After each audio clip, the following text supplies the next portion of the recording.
Okay, good morning. Okay, for today's vlog, ituturo ko sa inyo paano mag-register sa Safe Tacloban app. So, punta tayo dito sa my Chrome. And then, type natin yung safecity.tacloban.gov.ph. Enter.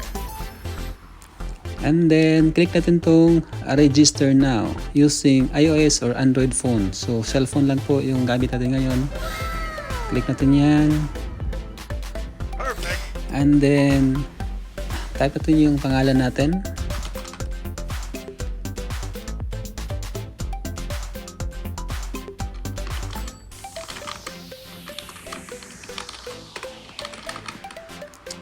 Tapos yung address.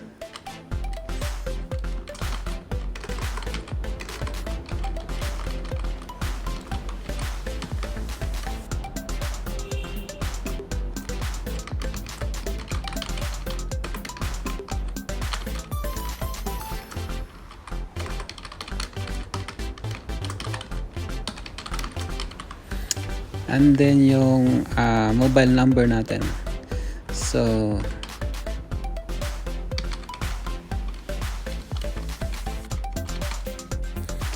okay. And then, click natin yung terms and condition, then submit. Perfect. Okay, so merong magte-text sa atin. So, gamit itong cellphone number na binigay natin. So, dito mag-text ng confirmation code. Tapos, ito type natin dito sa my enter confirmation code. Okay, so andito na po yung confirmation code natin. No? Our code is 4158. Okay, so balik tayo dito sa code niya, 4158.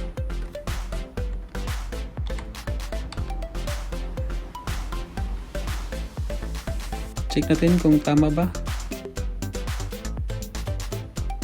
Confirm. Yun. So ito yung Tacloban City SCAN System is the platform for COVID surveillance activities. For strict implementation of the health protocols, the SCAN system will be using QR code for contactless and effective contact tracing. So ito po yung QR code natin. So da-download ko to. Yun. Perfect. Got it. Okay, so ito na po yung QR code natin. So ito yung gagamitin natin kung papasok tayo ng mga establishment within Tacloban City. So scan lang natin yan, automatic mag-upper yung mga information natin. So hindi na kailangan magsulat, no, every time papasok ng mga establishment. Okay, so yun lang po kadali. Mag-register na kayo sa COVID-19 SCAN system ng Tacloban City. That would be all. Thank you.